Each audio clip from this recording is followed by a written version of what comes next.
Okay, we're going to get into Robert Frost's poetry again today, and you're actually going to do your annotation today. So to warm up, let's just remember our learning goal. Students will be able to recognize how specific words and phrases connect to the theme or central ideas. And so very briefly, I just want to say you have so many tools in your toolbox now, right? You know in poetry to always consider the meaning of the title. Often it will give a hint, not always, but often it will give a hint to what the author wants to communicate to you. You know to look for things like metaphor, personification, and biblical allusion. And so this is just another tool for your toolbox in evaluating really any kind of literature. Any kind of literature is going to be filled with effective words and phrases that the author uses to accomplish his or her purpose. And so very quickly, please go back to the other video if you didn't listen to it or if you still have questions, because I want this video to end in 15 minutes and I need to get to the end of the slides. So remember what we're looking for. And again, look at the other video or pause this and read my explanations if you need more help, or reach out to me today. I would be happy to help you. You are looking for these things: alliteration. You are looking for parallelism, which is basically the same grammatical structures used over and over again in close proximity. So like prepositional phrases, a series of them, or a series of verbals. You're looking for repeated words or repeated phrases. You're looking for adjectives or adverbs. And you're looking for hyperbole. And again, I said this the last time, words that are repeated are important. Adjectives and adverbs are carefully selected by the author. But what you really want to get to is not just finding them. That's not really the final step for you. You want to be able to ask why and tell why those series of phrases that are repeated, parallelism, why that was effective, why the alliteration in certain lines was effective. You want to be asking why and telling why. That's your purpose for today. So let's get straight into the guided practice for that. We're going to use Robert Frost's Nothing Gold Can Stay. And I want you to pause the video here and I want you to do your annotating right now. I will provide this on a separate document, so you can either print it out or you can annotate it. But I want you to go through that practice before you go on in this video so that you truly have the guided practice experience instead of just watching me do it. So pause the video and come back when you're done annotating. Let me just say you're looking for all of those elements, you're highlighting them, and then to the side, you're identifying what they are and telling how they're effective. So pause now, and I'll see you in a minute. Okay, hopefully you've done your annotating. And so here is some of what I have done. I noticed, first of all, the title of the poem is Nothing Gold Can Stay. And I just have to point out very quickly, this is something else that we do is consider the title, and boy, when we consider this title, it basically Frost gives us his theme in this title. He really gives us a gift in our title here. But also I noticed, moving on, let me read the first sentence. Nature's first green is gold, her heart is hue to hold. And I noticed some alliteration here in the first couple of lines, green and gold. And so there's going to be some meaning there that intensifies this line for us. And then I really should have highlighted her too, but look at all the alliteration going on in the second line. Her heart is hue to hold. Moving on, her early leaves of flower, but only so an hour. In that part, I underline these adverbs. They're not really amazing adverbs actually, but they might be very telling. Then leaf subsides to leaf. Here I see some repetition going on, and I underlined this verb as well. I think that is such a great verb. I'm so glad Frost chose that verb. And it really does communicate meaning as we move on. So Eden sank to grief, so dawn goes down to day. Nothing gold can stay. So moving on, after I found a few things, I'm thinking through these. So here is the addition.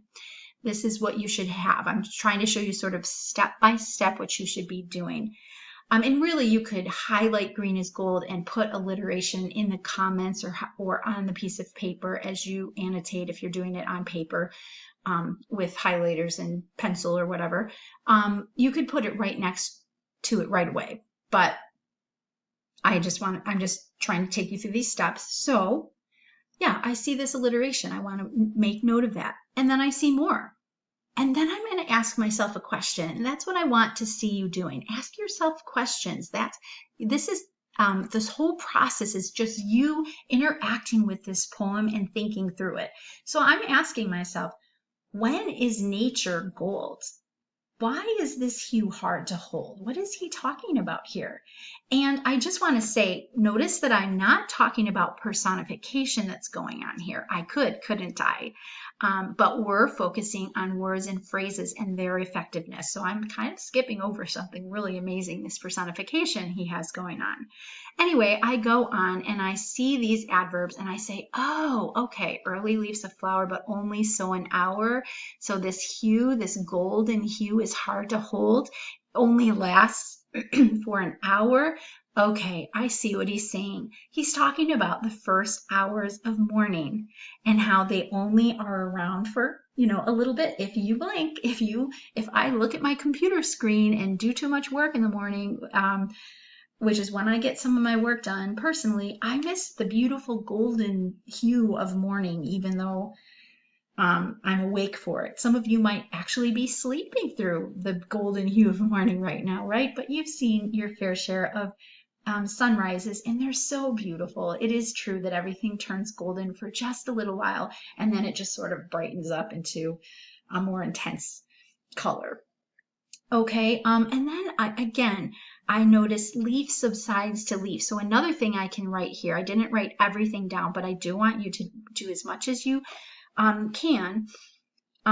This is talking about like just a couple of days ago on my walks, the little buds were bright green. And even last night when I walked, I noticed they're getting a little bit darker and a little bit larger, and soon they'll be fully grown and they'll be just darker.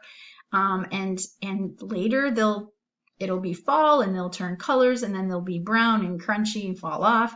And so this pattern in nature continues where things mature. They don't stay that bright,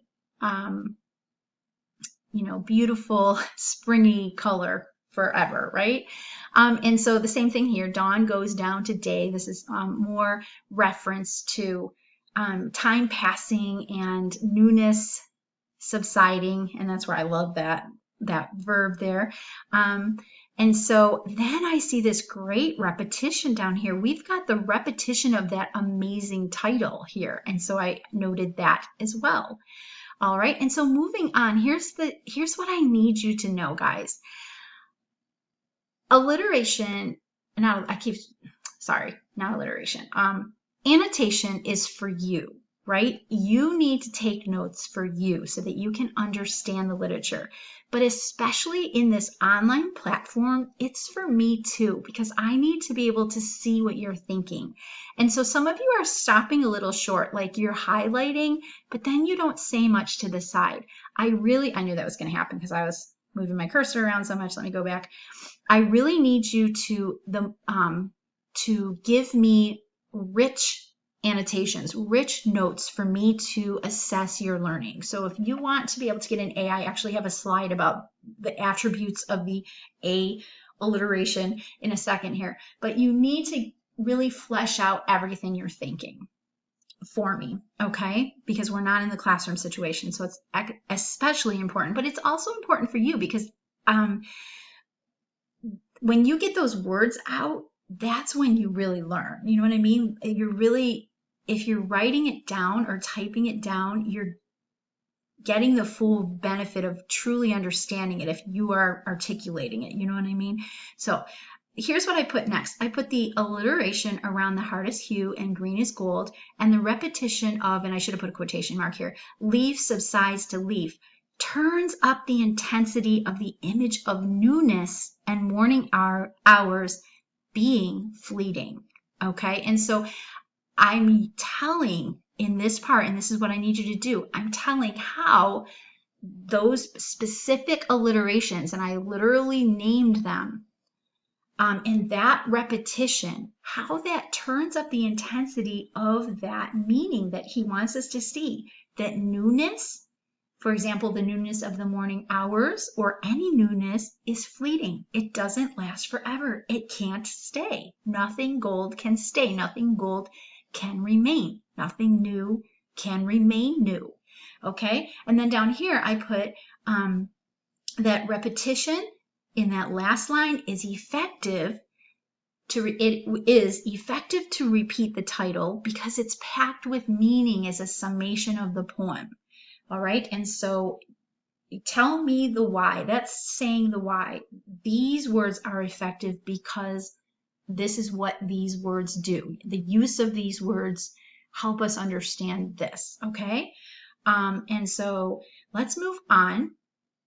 The next step after you do that is to write 2 or 3 sentences that basically say the theme. There's a lot more specifics we could get into in how to actually write the theme, but just follow my lead here and just write basically the meaning of the poem in the end, what you found the poem to mean. So I put, nothing that is good lasts forever. We live in a degenerate world. Just like the dawn gives way to day, nothing that is new stays new for long. Okay, and so after that, I do want to look at God's perspective. If you look up John 2:17, you will see that yes, life is short and we live in a fallen world, but you guys, heaven is forever. And in heaven, everything will be new. And things won't go downhill or degenerate in heaven. So this is a reality. He gets it right. Frost gets it right. This is the reality of earth. But we have heaven and the newness and the perfection of heaven. And so I wanted to just point that out and rejoice with you about that piece. And I did want to say there was a biblical allusion in there. And again, it was Eden. And I think it was a great, effective biblical allusion because Eden didn't stay new forever either, did it? It went downhill fast, right? That's why we're in the situation on earth that we're in. But again, we are focusing, highlighting words and phrases and their effectiveness. So with that in mind, I need you to annotate your poem for words and phrases that contribute to that central meaning. And here's some hints. Well, here's just the assignment. Submit those annotations to me. But here are some things to look for. Think to yourself, this is graded. So how am I going to communicate my thoughts to Mrs. Heath? What is an A going to look like? Well, I just showed you what all of the elements that an A will have. But here's just kind of literally some specifics for those of you who like a checklist, okay? I want to see you asking questions to yourself. And I want to see you making connections. And maybe making exclamations. In fact, I could have, and I didn't do this, I kind of did in my words to you, but I could have in my notes said, I love that Frost uses the repetition of repeating the title as the last line in his poem. I love that he closes the door on the poem that way. He closed it up so nice and tight with that great title. And who knows, maybe it was backwards for him. Maybe he did the poem and then used the end to be his title. I don't know his process for that. It's always going to be different for each and every poet. But I love what that looked like in the end. Okay, and so you can make some exclamations. Tell what you love. I also love the verb subsides. And I could have put those notes to the side. So think about that. Think about, you're not going to be talking this through. So anything you're thinking that's an exclamation, please make note. And then state the main idea. I already said to do that in the end. Okay, and so it is time for you to go and annotate. And I will talk to you later. Have a wonderful day. Bye.